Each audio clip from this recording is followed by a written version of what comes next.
সম্প্রীতির ঐক্যে নতুন বাংলাদেশ, নতুন বিজয়। এই শক্তিশালী প্রতিপাদ্যকে সামনে রেখে প্রতি বছরের মতো এবারও ঢাকা বিশ্ববিদ্যালয়ের বিজয় ৭১ হল ডিবেটিং ক্লাব আয়োজন করেছে ষষ্ঠ বিজয় বিতর্ক উৎসব। ২৪ ও ২৫শে জানুয়ারি এই ২ দিনের বিতর্ক উৎসবে ঢাকা বিশ্ববিদ্যালয়ের বিজয় ৭১ হলে অংশগ্রহণ করে দেশের বিভিন্ন বিশ্ববিদ্যালয়ের মোট ২৮টি দল। নির্বাচন তো সামনে, এটা সবাই জানে। আমাদের হচ্ছে এবছরের যেই থিমটা ছিল হচ্ছে নির্বাচন কেন্দ্রিক আর কি। আমরা হচ্ছে আমাদের যেই ফটো কার্ডগুলা এগুলো হচ্ছে এনআইডির মতন করে করেছি। সো এইটা হচ্ছে খুবই নতুন। এরকম নতুনত্বের কাজ এর আগে খুব কমই হয়েছে। এই কারণে সোশ্যাল মিডিয়ায় বেশ ভালো সাড়া, অনেক জায়গা থেকে মানুষজন হচ্ছে মেসেজ দিয়েছে এবং শুভকামনা জানিয়েছে এবং আমাদের থিমের প্রশংসা করেছে। তারপর ব্যানার ফেস্টুনে আমরাও হচ্ছে গণভোটে হ্যার পক্ষেও হচ্ছে আমরা ফেস্টুন করেছি। আমরা ডিবেটিং ক্লাব হিসেবে আমাদের বিশ্বাস যে সোশ্যাল মুভমেন্টগুলোতে আমাদেরও হচ্ছে অবদান রাখা উচিত। দেশের বিভিন্ন প্রান্ত থেকে বিভিন্ন টিম এসেছে। টোটাল ১১টা হচ্ছে বিশ্ববিদ্যালয় টিম এবং আমাদের ১৭টা হল টিম, টোটাল ২৮টা টিম নিয়ে আমরা হচ্ছে ৩ রাউন্ড ট্যাব করছি আর কি। আশা করছি যে খুব চমৎকার একটা অনুষ্ঠান আমরা এখানে সম্পন্ন করতে পারবো ইনশাআল্লাহ। ২৪ জানুয়ারি প্রথম দিনে অনুষ্ঠিত হয় ৩ রাউন্ড ট্যাব, কোয়ার্টার ফাইনাল এবং সেমিফাইনাল। তো আমাদের পারফরমেন্স নিয়ে আমরা মোটামুটি খুশি এবং সেকেন্ডটা সাইলেন্ট রাউন্ড ছিল, তো জানি না রেজাল্ট কি, কিন্তু যে সার্বিকভাবে সকল কিছুই আসলে এখনো পর্যন্ত ভালো মতো যাচ্ছে এবং আমরা নিজেদের পারফরমেন্স নিয়ে মোটামুটি খুশি, তো সব মিলে ভালো লাগছে। স্পেশালি এখানে স্পেসটা বড়, তো মুভমেন্টে সুবিধা হচ্ছে, প্লাস হচ্ছে ডিবেট করতে একটু সুবিধা হচ্ছে, এটাই আর কি। মোশনগুলো তো খুবই রেলেভেন্ট এবং বর্তমান সময়ের সাথে প্রাসঙ্গিক। আর হচ্ছে বাকি দলরা প্রত্যেকটা ডিবেটের ক্ষেত্রে আসলে গেলে তো অবশ্যই এক্সপেকটেশনও থাকে ভালো এবং গিয়ে ভালোই পাই, কারণ সবাই মোটামুটি এখন বিতর্ক করেন বা কথা বলতে জানেন। পরবর্তী দিন ২৫ জানুয়ারি অনুষ্ঠিত হয় উত্তেজনাপূর্ণ ফাইনাল বিতর্ক এবং এরপর পুরস্কার বিতরণী অনুষ্ঠান। ঢাকা বিশ্ববিদ্যালয়ের ঐতিহ্যবাহী একটি হল ২০১৩ সালে প্রতিষ্ঠা হওয়ার পর থেকে তাদের বিতর্ক ক্লাব নিয়ে শুরু থেকে কার্যক্রম পরিচালনা করেছে। সার্বিকভাবে বলতে গেলে সর্বশেষ বিজয় ৭১ হল ডিবেটিং ক্লাবের অনেক বেশি সাফল্য আমরা দেখতে পাচ্ছি। শুধু ট্রফি অর্জনের পাশাপাশি আজকের যে আয়োজন, এটা হচ্ছে অর্গানাইজার হিসেবে যে তাদের সুখিয়াতি প্রত্যেক বছরের ধারাবাহিকতা ওরা বজায় রেখেছে। আমি বিচারক হিসেবে আছি, পাশাপাশি যারা বিতর্কিক হিসেবে আছে বা আয়োজক হিসেবে আছেন, ভলান্টিয়ার হিসেবে আছেন বা সাংবাদিক ভাই বন্ধুগণ রয়েছেন, তাদেরও অংশগ্রহণের মাধ্যমে আজকের আয়োজন অনেক বেশি চমৎকার লেগেছে আমার কাছে।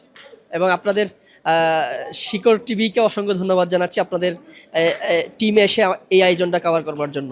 টুর্নামেন্টটি ২টি রাউন্ডে সংগঠিত হয়, অন্তঃহল এবং আন্তঃবিশ্ববিদ্যালয়। অন্তঃহল পর্যায়ে চ্যাম্পিয়ন হয় বিজয় ৭১ হল পদ্মা এবং রানার আপ হয় বিজয় ৭১ হল যমুনা। অন্তঃহল debater of the final Giasuddin Roni, debater of the tournament Shahriar Islam. Plus আমার কাছে মনে হয়েছে এটা অনেক ভালো একটা প্রোগ্রাম হয়েছে। আসলে আমাদের হলের একটা সিগনেচার প্রোগ্রাম হচ্ছে এই বিজয় বিতর্ক উৎসব। ২৮টা টিম ৭টা রাউন্ডে গতকাল থেকে এখানে পার্টিসিপেট করেছে এবং খুব হেলদি একটা যৌক্তিক সমাজ তৈরি করার জন্যে এটা একটা প্রচেষ্টা। অনেক ভালো হয়েছে। ব্যক্তিগতভাবে আমি অনেক খুশি এটা আসতে পেরে। ছেলেদের এবার বাইরের স্পন্সর ছিল না, সেক্ষেত্রে আমাদেরকে আর একটু জেনারাসলি সহযোগিতা করতে হয়েছে। আমরা আনন্দিত এদের পাশে থাকতে পেরে। আন্তঃবিশ্ববিদ্যালয় পর্যায়ে এবছর চ্যাম্পিয়ন হয়েছে বিতর্ক একটি তার্কিক সংগঠন জগন্নাথ হল ঢাকা বিশ্ববিদ্যালয় এবং রানার আপ হয় অ্যাসেম্বলি অব ডিবেটার্স শেখ মুজিবুর রহমান হল ঢাকা বিশ্ববিদ্যালয়। আন্তঃবিশ্ববিদ্যালয় পর্যায়ে এবারে ডিবেটর অব দ্য টুর্নামেন্ট নির্বাচিত হন পারভেজ গাজী এবং ডিবেটর অব দ্য ফাইনাল নির্বাচিত হন ধীমান বিশ্বাস। আমাদের আসলে হলের ৬ বছর পর চ্যাম্পিয়ন ট্রফি, তো এটা আসলে আমাদের জন্য স্পেশাল। অ্যান্ড আমরা হচ্ছে যেহেতু আমাদেরও প্রথম ট্রফি চ্যাম্পিয়ন হিসেবে, সো অবভিয়াসলি একটা স্পেশাল ট্রফি। আর যেহেতু আনবিটেনভাবে আসছি, সো দ্যাটস মানে অন্য একটা মাত্রা দিছে আসলে আমাদেরকে। আমরা আসলে প্রথম রাউন্ড থেকেই আসলে জিতে আসছি, বাট আমাদের কাছে না মানে খানিক সময় মনে হচ্ছিল যে আমরা হেরে যাচ্ছি। বাট সেমিফাইনালে হচ্ছে অনেক ওয়েটিং করতে হলো। বাট ডিবেটের মোশনগুলো খুব কমপ্লেক্স, এখন মনে হয় দুই দলই জিতবে। বাট ওই জায়গা থেকে যে জিতে আসছি, ওই যে এক একটা রাউন্ড জেতা মনে হচ্ছে এক একটা সমুদ্র পার করা, এই জিনিসটা আসলে মানে খুব চ্যালেঞ্জিং। বাট তারপর আমরা আসলে উতরে গেছি, এটা আসলে সৃষ্টিকর্তার কৃপা, এছাড়া সম্ভব না। জাজ প্যানেল ভালো। অ্যান্ড ইউনিক থিং ছিল হচ্ছে প্রত্যেকটা ভেন্যু আসলে এক একটা জাজের নামে ছিল যারা অ্যালাম নাই আগের বিতার্কিক। সো এই ইউনিকনেসটা আবার ওই জাজই আমাদের জাজ করতেছেন। এবং ফাইনালে হচ্ছে আপনারা দেখলেন ৯২ সালের এক বড় ভাই, উনি হচ্ছে আমাদের চেয়ার ছিলেন। তো এই যে আমরা যে আমাদের প্রত্যাশিত জায়গাগুলোকে পেলাম, এখানে ওভারঅল একটা চমৎকার আয়োজন আমার মনে হয়। বাংলাদেশের বিজয়কে যেন আমরা এভাবে রাঙাতে পারি। লাস্টে আমরা যে মুক্তিযুদ্ধের চেতনায় একটা বিতর্ক করেছি, এই চেতনাকে যেন আমরা ধরে রাখতে পারি এই 24-এর গণ অভ্যুত্থানের পরে এসে একটি নতুন বাংলাদেশ বিনির্মাণে। এমন একটা যে বিতর্ক উৎসব, এটা আসলে আমাদের মনকে যে ইফেক্ট করে, নতুন চিন্তাকে নিয়ে আসে, এটাকে যেন তারা প্রভাবিত করে নিয়ে যায় এবং সামনে এগিয়ে নিয়ে যায়, এই প্রত্যাশাই থাকবে তাদের কাছে আমাদের। প্রধান অতিথি হিসাবে পুরস্কার বিতরণী অনুষ্ঠানে উপস্থিত ছিলেন অধ্যাপক ডক্টর সাইমা হক বিদিশা, উপাচার্য, ঢাকা বিশ্ববিদ্যালয়। এছাড়াও বিশেষ অতিথি হিসেবে ছিলেন বিজয় ৭১ হলের প্রভোস্ট অধ্যাপক doctor S M. Ali Reza, DUCSU VP Mohammad Abu Sadik Kayem, Bijoy ৭১ হল ডিবেটিং ক্লাবের মডারেটর আরেফিন রহমান আলিফ।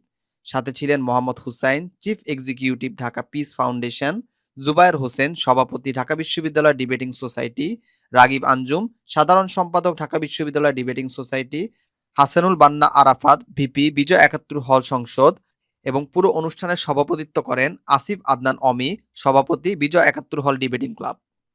যুক্তি, বুদ্ধিভিত্তিক চর্চা আর ভিন্ন মতের প্রতি শ্রদ্ধা, এই চেতনাকে তুলে ধরেছে ষষ্ঠ বিজয় বিতর্ক উৎসব। সম্পূর্ণ আয়োজনে মিডিয়া পার্টনার হিসেবে সাথে ছিল শিকড় টিভি কানাডা। শিখর টিভি কানাডা, তাদের দুজনকেই আমরা খুবই ধন্যবাদ জানাই এবং কৃতজ্ঞতা জানাই অন্তরের অন্তঃস্থল থেকে।